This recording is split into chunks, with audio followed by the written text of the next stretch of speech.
ನಮಸ್ತೆ ಸ್ನೇಹಿತರೆ, ಕನ್ನಡ ದೀಪ ಯೂಟ್ಯೂಬ್ ಚಾನಲ್ಗೆ ನಿಮ್ಮೆಲ್ಲರಿಗೂ ಆತ್ಮೀಯವಾದಂಥ ಸ್ವಾಗತವನ್ನು ಕೋರುತ್ತಾ ಇವತ್ತಿನ ಸಂಚಿಕೆಯಲ್ಲಿ ಛಂದಸ್ಸಿನ ಮುಂದುವರಿದ ಭಾಗವಾಗಿ ಯತಿ ಹಾಗೂ ಗಣದ ಬಗ್ಗೆ ತಿಳ್ಕೊಳ್ಳೋಣ.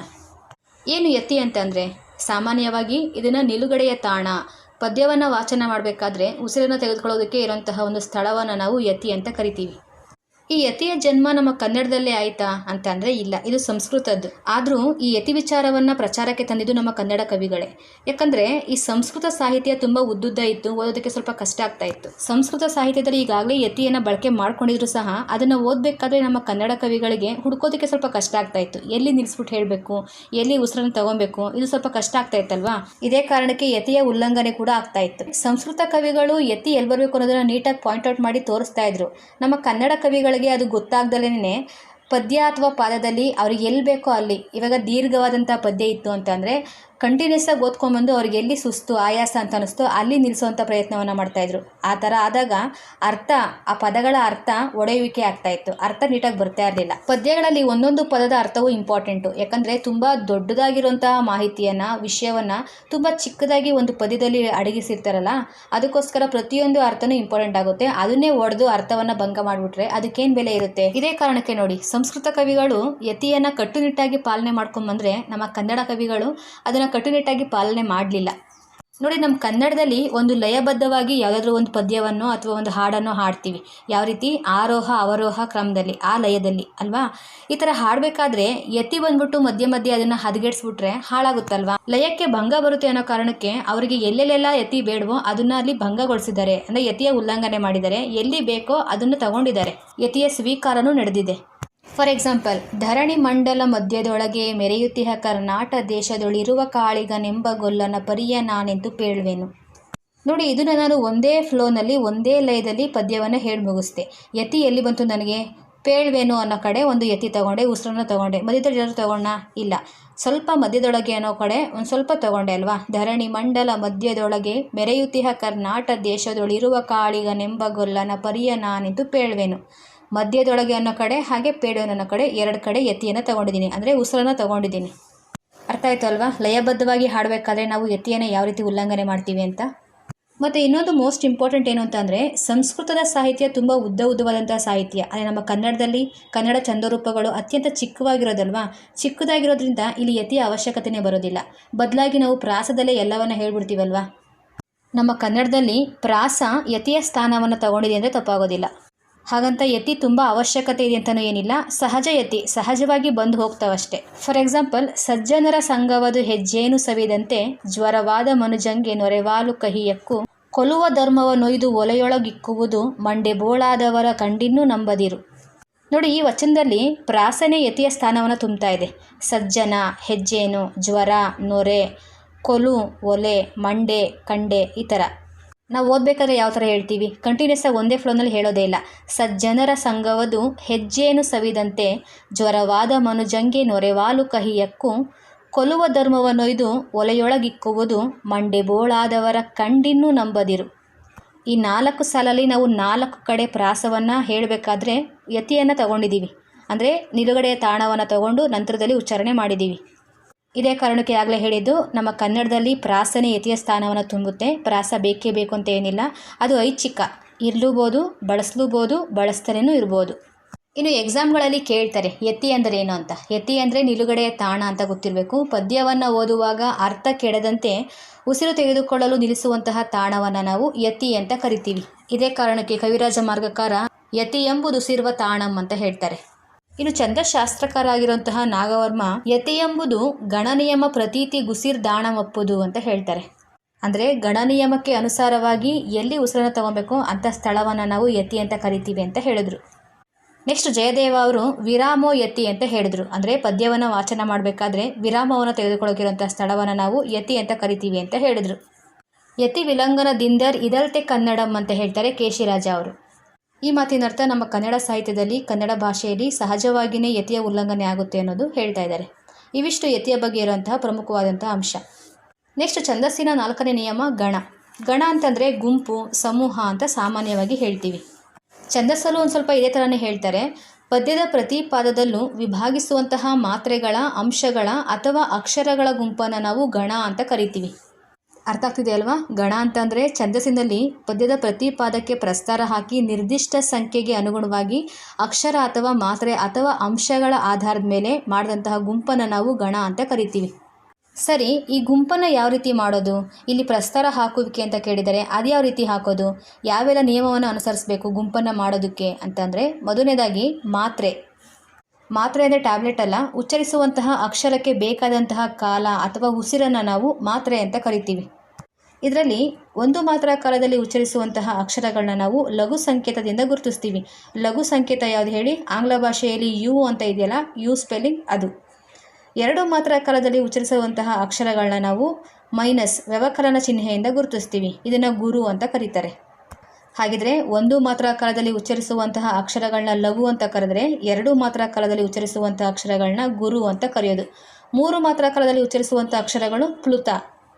ನಮ್ಮ ಕನ್ನಡದಲ್ಲಿರುವಂತಹ 49 ವರ್ಣಮಾಲೆ ಪ್ಲಸ್ ಗುಣಿತಾಕ್ಷರಗಳು, ಇಷ್ಟರಲ್ಲಿ ಯಾವೆಲ್ಲ ಅಕ್ಷರಗಳು ಗುರು ಆಗುವಂಥ ಲಕ್ಷಣವನ್ನು ಹೊಂದಿರ್ತವೆ ಅಂತ ಅನ್ನೋದನ್ನು ಈಗ ನೋಡೋಣ. ಮೊದಲಿಗೆ ವರ್ಣಮಾಲೆಯ ಎಲ್ಲ ದೀರ್ಘ ಸ್ವರಗಳು ಗುರುವಾಗ್ತವೆ. ಉದಾಹರಣೆಗೆ ಆ, ಈ, ಉ, ಎ. ಎರಡನೇದು ದೀರ್ಘ ಸ್ವರದಿಂದ ಕೂಡಿದಂತಹ ಗುಣಿತಾಕ್ಷರಗಳು. ಕಾದಲ್ಕಟ್ಟು ಕ ದೀರ್ಘ ಕ ಇದೆಯಲ್ಲ, ಅದರಲ್ಲಿ ಕಾ, ಕಿ, ಕು, ಕೆ ಇವು.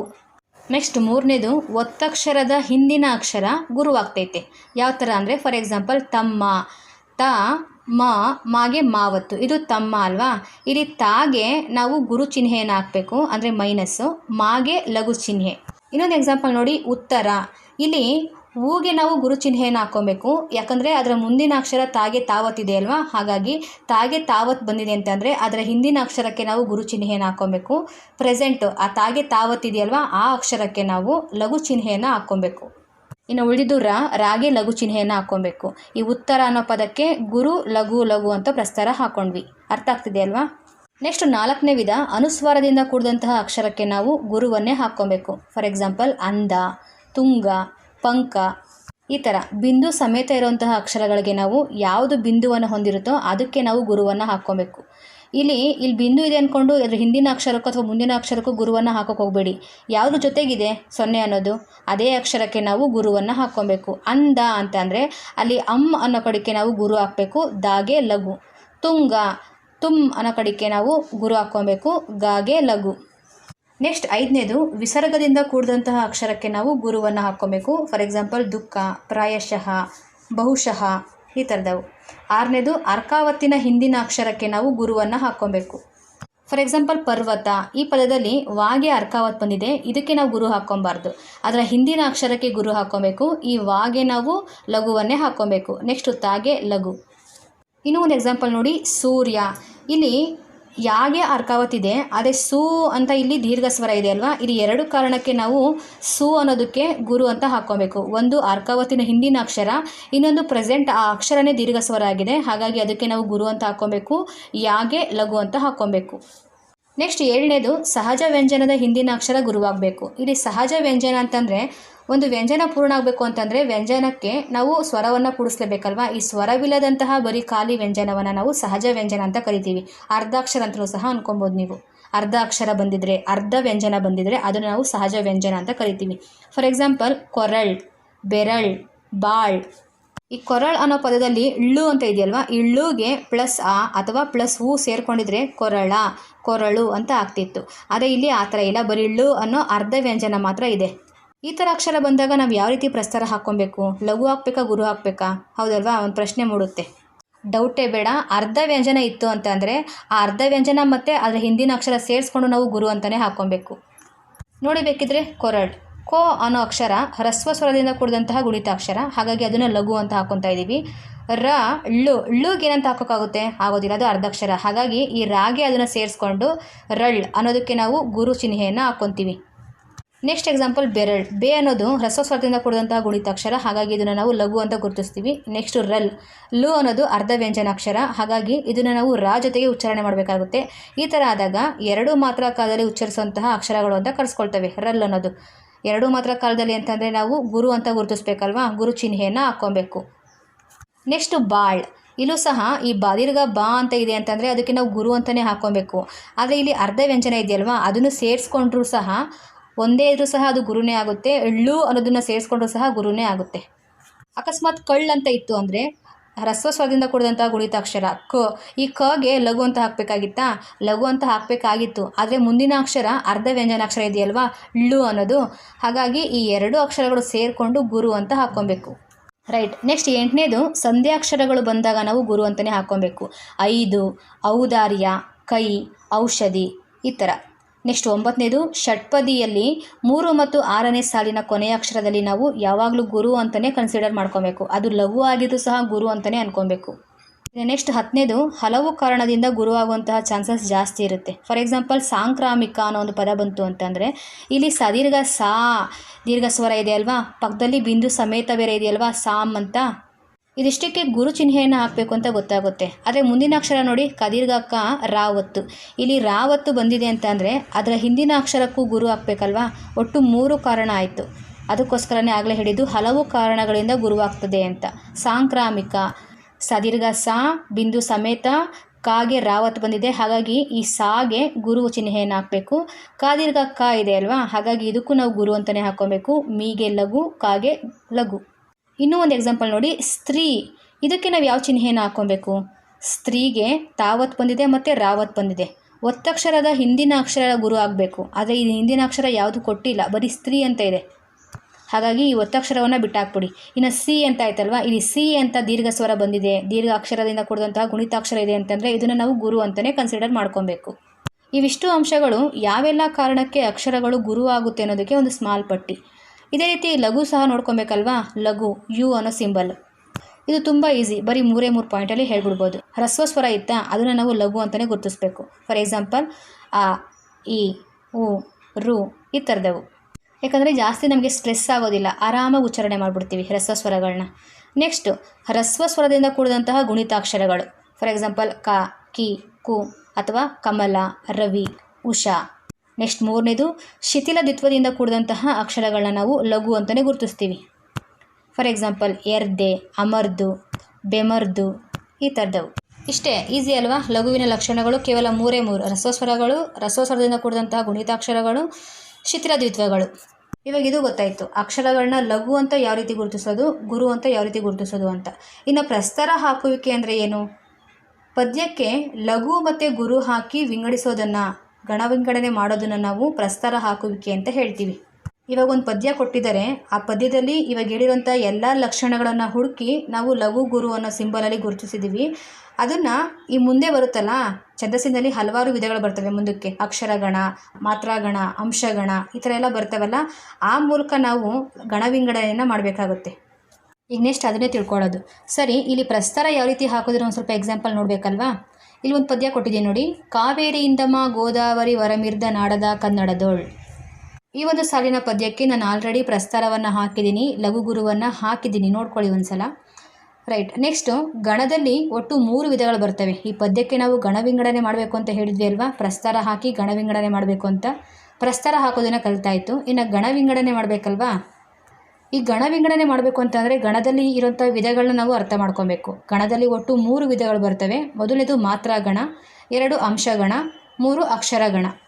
ಇದ್ರ ಬಗ್ಗೆ ಒಂದೊಂದನ್ನೇ ಡೀಟೇಲಾಗಿ ತಿಳ್ಕೊತಾ ಹೋಗೋಣ, ಓಕೆನಾ. ಮೊದಲನೇದಾಗಿ ಅಕ್ಷರಗಣ. ಏನು ಅಕ್ಷರಗಣ ಅಂತ ಅಂದರೆ, ಒಂದು ಛಂದೋ ಪ್ರಕಾರದಲ್ಲಿ ಅಕ್ಷರಗಳಿಗೆ ಪ್ರಸ್ತಾರವನ್ನು ಹಾಕಿ ಅಲ್ಲಿ ಅಕ್ಷರಗಳ ಆಧಾರದ ಮೇಲಿಂದ ಗಣ ವಿಭಾಗ ಮಾಡೋದನ್ನು ನಾವು ಅಕ್ಷರಗಣ ಅಂತ ಕರಿತೀವಿ. ಅಕ್ಷರಗಣದಲ್ಲಿ ವರ್ಣ ಅಥವಾ ಅಕ್ಷರಗಳೇ ಪ್ರಮುಖವಾದದ್ದು, ಇದನ್ನೇ ನಾವು ಗಣನೆಗೆ ತಗೊಳ್ಳೋದು. ಅಕ್ಷರಗಣಗಳು ಸಂಸ್ಕೃತದ ವೃತ್ತಗಳಲ್ಲಿ ತುಂಬಾ ಮಹತ್ವವನ್ನು ಪಡ್ಕೊಂಡಿದ್ದಾವೆ. ಇದ್ರ ಬಗ್ಗೆ ಮುಂದೆ ಖ್ಯಾತ ಕರ್ನಾಟಕ ವೃತ್ತಗಳು ಮಾತಾಡಬೇಕಾದ್ರೆ ಹೇಳ್ತೀನಿ, ಓಕೆನಾ. ಈಗ ನಾವು ಅಕ್ಷರಗಣದ ಬಗ್ಗೆ ಸಂಪೂರ್ಣವಾಗಿ ತಿಳ್ಕೊಳ್ಳೋಣ.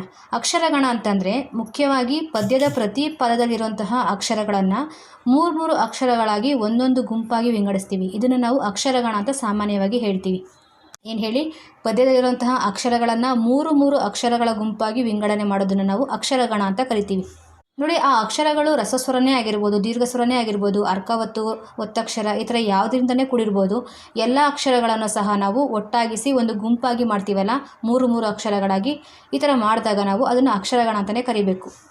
ಈ ಅಕ್ಷರಗಣದಲ್ಲಿ ಪ್ರಮುಖವಾಗಿ 8 ಅಕ್ಷರಗಳು ಬರ್ತವೆ. ಅದನ್ನು ಅಕ್ಷರಗಣದ 8 ವಿಧಗಳು ಅಂತಲೂ ಸಹ ಕರೀತಾರೆ. ಇದನ್ನು ಈಶ್ವರ ಕವಿ ತನ್ನ ಕವಿ ಜಿಹ್ವಾ ಬಂಧನದಲ್ಲಿ ಹೇಳ್ಕೊಂಡಿದ್ದಾರೆ. ಏನಂತ ಹೇಳ್ಕೊಂಡಿದ್ದಾರೆ ಈಶ್ವರ ಕವಿ ಅಂತ ಅಂದರೆ, ಗುರು ಲಘು ಮೂರಿರೆ ಮನಗಣ, ಗುರು ಲಘು ಮೊದಲಿರೆ ಭಯಗಣ, ಗುರು ಲಘು ನಡುವಿರೆ ಜರಗಣ, ಗುರು ಲಘು ಕೊನೆಯಿರೆ ಸತಗಣ. ಈ ಥರದ್ದು ಒಂದು ಹೇಳಿಕೆಯನ್ನು ಕೊಟ್ಬಿಟ್ಟು ಇದನ್ನು ವಿವರಿಸಬೇಕು ಅನ್ನೋ ಕಾರಣಕ್ಕೆ ಒಂದು ಸೂತ್ರವನ್ನು ಕೊಡ್ತಾರೆ. ಆ ಸೂತ್ರವೇ ಯಮಾತ ರಾಜ ಭಾನಸಲಗಂ.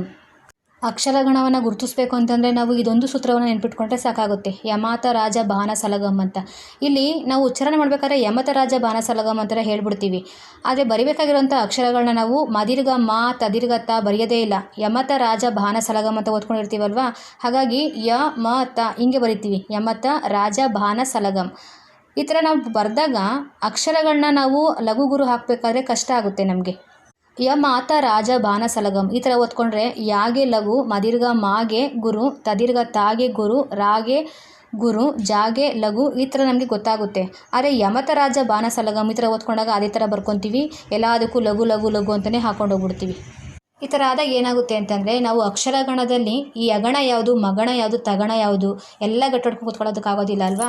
ಅಂಥ ಸಮಯದಲ್ಲಿ ಏನು ಮಾಡಬೇಕು, ನೀಟಾಗಿ ಸೂತ್ರವನ್ನು ಯಮಾತ ರಾಜ ಭಾನಸಲಗಂ ಅಂತ ಗಟ್ಟು ಮಾಡಿಬಿಟ್ರೆ ಇದಕ್ಕೆ ನಾವು ಪ್ರಸ್ತಾರವನ್ನು ಹಾಕ್ಕೊಂಡ್ರೆ ಈಸಿಯಾಗಿ ನಾವು ಫೈಂಡ್ ಔಟ್ ಮಾಡ್ಕೊಬೋದು. ಇದ್ರ ಬಗ್ಗೆ ಒಂದು 2-3 ಥರ ಕ್ವಶನ್ಸ್ ಕೇಳ್ಬೋದು, ಕೇಳೋಂಥ ಚಾನ್ಸಸ್ ಜಾಸ್ತಿ ಇರುತ್ತೆ. ಈಗ ಆಲ್ರೆಡಿ ಕೇಳಿದ್ದಾರೆ. ಫಾರ್ ಎಕ್ಸಾಂಪಲ್, ಗುರು ಕೊನೆಯಲ್ಲಿ ಬರಲು ಯಾವ ಗಣ ಆಗುತ್ತೆ ಅಂತ ಕೇಳ್ತಾರೆ. ಅದನ್ನು ನಾವು ಸಗಣ ಅಂತ ನೆನ್ಪಿಟ್ಕೊಬೇಕು. ನೆನಪಿಲ್ಲ ಏನು ಮಾಡೋದು, ನಮಗೆ ಸೂತ್ರ ನೆನಪಿದೆ, ಯಮಾತ ರಾಜ ಭಾನಸಲಗಂ ನೆನಪಿದೆ. ಸರಿ, ಕಂಡುಹಿಡಿಯೋಣ. ಇವಾಗ ಆ ಸೂತ್ರಕ್ಕೆ ನಾವು ಲಘು ಗುರುವನ್ನು ಪ್ರಸ್ತಾರವನ್ನು ಕರೆಕ್ಟಾಗಿ ಹಾಕ್ಕೊಬೇಕು. ಇಲ್ಲಿ ಹಾಕಿದ್ದೀನಿ ನೋಡಿ ಒಂದ್ಸಲ. ಯಾಯಿಂದ ಸಾವರೆಗೆ ನಾವು ಹಾಕ್ಕೊಬೇಕು. ಇಲ್ಲಿ ಲಾಸ್ಟಲ್ಲಿ ಸಲಗಮ್ ಅಂತ ಇದೆ ಅಲ್ವಾ, ಸೂತ್ರ ನೀಟಾಗಿ ಅರ್ಥಪೂರ್ಣವಾಗಿ ಬರಲಿ ಅನ್ನೋ ಕಾರಣಕ್ಕೆ ಸಲಗಮ್ ಅಂತ ಸೇರಿಸ್ಕೊಂಡಿದ್ದಾರೆ. ಆದರೆ ಇಲ್ಲಿ ಲಗಮ್ ಅನ್ನೋದಕ್ಕೆ ಯಾವುದೇ ಅರ್ಥ ಇಲ್ಲ. ಬಟ್ ಆದರೂ ನಾವು ಪ್ರಸ್ತಾರವನ್ನು ಹಾಕ್ಕೊಬೇಕಾದ್ರೆ ಈ ಲಗಮ್ ಸಲಗಮ್ ಸಂಪೂರ್ಣವಾಗಿ ಪ್ರಸ್ತಾರವನ್ನು ಹಾಕ್ಕೊಬೇಕಾಗುತ್ತೆ. ಆದರೆ ಇರೋದು ಯಗಣದಿಂದ ಸಗಣವರೆಗೆ ಮಾತ್ರ, ಓಕೆನಾ.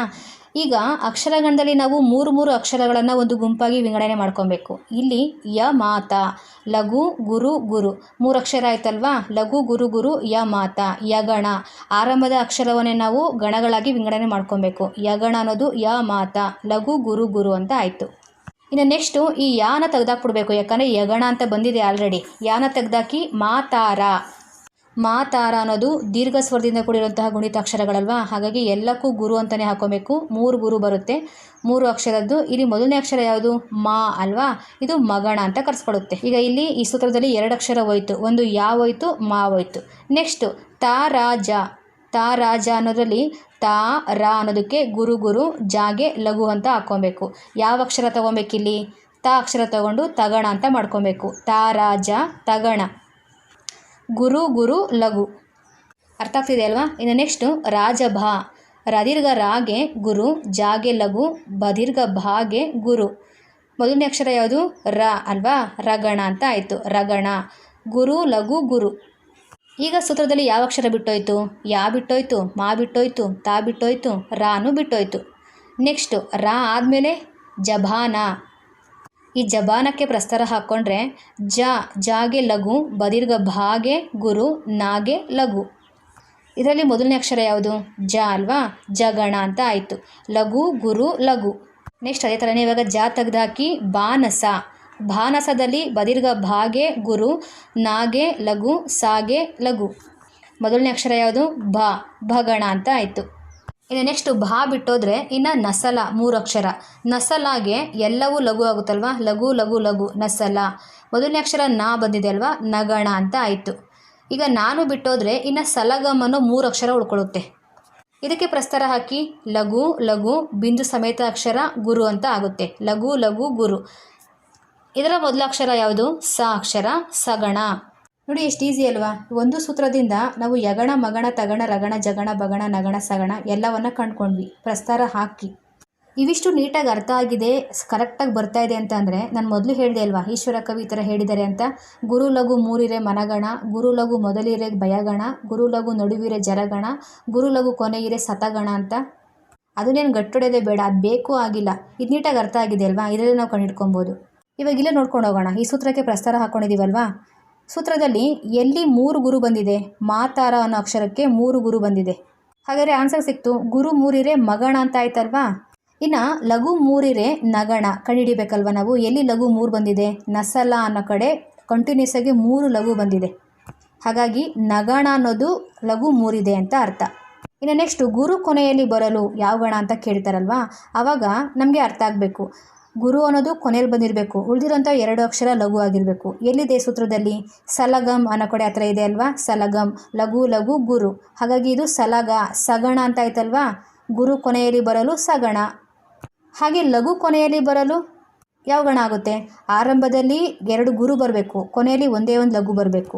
ಸೂತ್ರ ನೋಡಿ, ತಾರಜ ಅಂತ ಇದೆಯಲ್ವಾ, ತಾರ ಅನ್ನೋ ಕಡೆ ಗುರು ಗುರು, ಜಾಗೆ ಲಘು. ಯಾವ ಗಣ ಆಯಿತು? ತಗಣ ಅಂತ ಆಯಿತು. ಲಘು ಕೊನೆಯಲ್ಲಿ ಬರಲು ತಗಣ.